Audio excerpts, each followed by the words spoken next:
नित्या की शादी को लगभग 1 साल भी नहीं हुए थे और उसका तलाक हो गया। नित्या के घर वालों ने जबरदस्ती नित्या की शादी करवा दी थी। शादी के कुछ 3 महीने के बाद ही उसके पति राकेश का व्यवहार बदल गया। वो नित्या से हमेशा झगड़ा ही करता रहता था।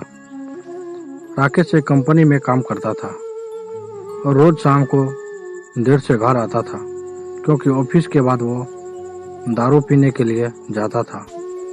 घर आकर वो नित्या से हर छोटी छोटी बातों पर झगड़ा करता रहता था।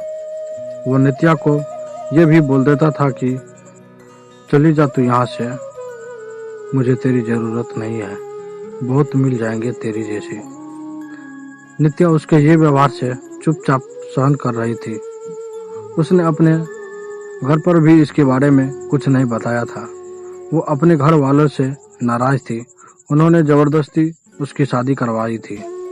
नित्या अविनाश से प्यार करती थी और जब ये बात नित्या के घर वालों को पता चला तो उन्होंने जबरदस्ती उसकी शादी करवा दी। अविनाश उस वक्त कुछ नहीं कर पाया, क्योंकि नित्या के पापा ने अविनाश के खिलाफ पुलिस कंप्लेन कर दिया था कि वो नित्या को परेशान करता है, और इसी कारण वो कुछ दिनों के लिए जेल में था और इन सब के बारे में नित्या को नहीं पता था। नित्या अपनी शादीशुदा जिंदगी में बहुत परेशान थी।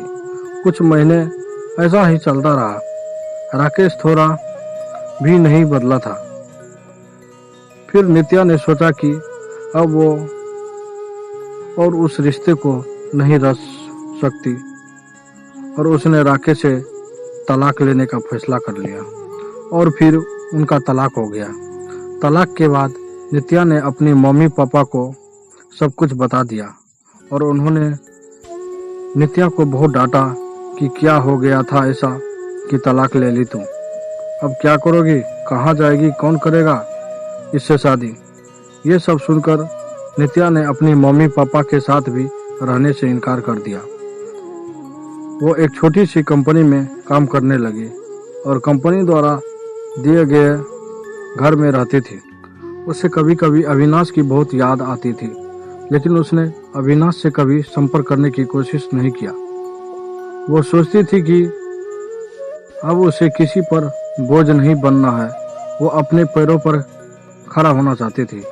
वो अपना पूरा समय अपने काम को देती थी। उसका काम इतना अच्छा था कि 4 महीने में ही उसका प्रमोशन हो गया और वो अपने डिपार्टमेंट की हेड बन गई।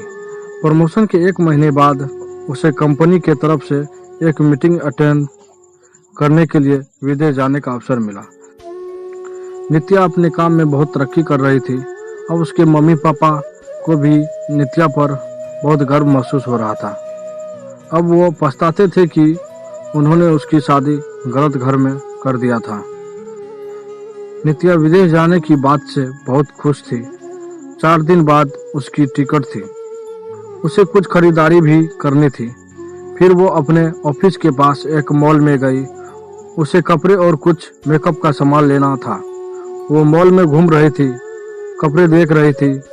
तभी किसी ने पीछे से उसके कंधे पर हाथ रखा।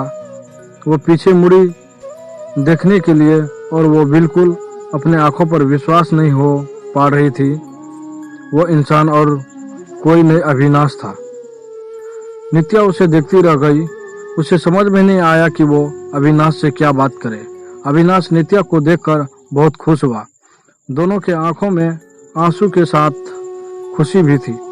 अविनाश ने पूछा, तुम यहाँ अपने पति के साथ हो क्या? नित्या उससे नजर चुराते हुए बोली, नहीं। अविनाश ने पूछा, कैसी हो? नित्या उससे बात नहीं करना चाहती थी। वो नहीं चाहती थी कि अविनाश को पता चले कि उसका तलाक हो गया है और वो अकेली रहती है। अविनाश उसे पूछे जा रहा था। उसने बोला, कुछ बोलो। नित्या वहां से जाने लगी। उसने अविनाश को बोला कि मुझे तुमसे कोई बात नहीं करनी है, तुम चले जाओ। अविनाश उसके पीछे पीछे जाने लगा। उसने कहा, मेरी बात तो सुन लो एक बार। फिर भी नित्या नहीं रुकी। फिर अविनाश ने कहा, तुम्हें मेरी कसम है, बस एक बार रुक के मेरी बात सुन लो। फिर नित्या क्या करती। आखिर उसके दिल में अभी भी अविनाश के लिए प्यार था। तो वो रुक गई। फिर अविनाश ने कहा कि चलो कहीं बैठकर बात करते हैं। फिर वो दोनों मॉल के एक रेस्टोरेंट में गए। अविनाश ने उससे पूछा, कैसी हो? वो बोली, ठीक हूँ। अविनाश ने उसके पति के बारे में पूछा कि वो कैसा है, तुम्हारा ध्यान रखता है ना? नित्या चुप थी। अविनाश ने बोला, क्या हुआ, तुम चुप क्यों हो? कुछ तो बोलो, तुम्हें कोई परेशानी तो नहीं है ना? नित्या बोली, मेरा तलाक हो गया है। अविनाश को यह सुनते ही उम्मीद की एक नई किरण दिखने लगी। उसने पूछा, कब और क्यों? नित्या ने उसे सब कुछ बताया। अविनाश ने बोला, फिर अब तुम अकेले क्यों रहती हो? तुम अपने मम्मी पापा के पास क्यों नहीं गई या मुझसे संपर्क करने की कोशिश क्यों नहीं की? नित्या बोली, तुम अगर मुझसे प्यार ही करते थे तो जब मेरी शादी हुई तब क्यों नहीं आए मुझे लेने? कहाँ थे तुम?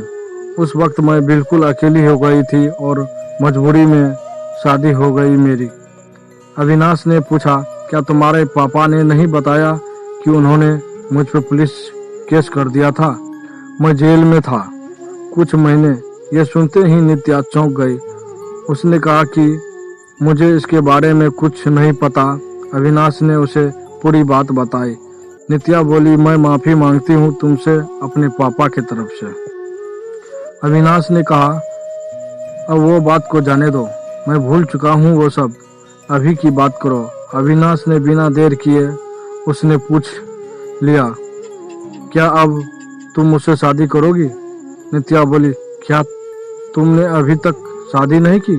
अविनाश ने कहा, नहीं, मैं अभी अपने करियर पे ध्यान दे रहा हूँ और यहाँ कुछ काम से ही आया था। अब बोलो, शादी करोगी मुझसे?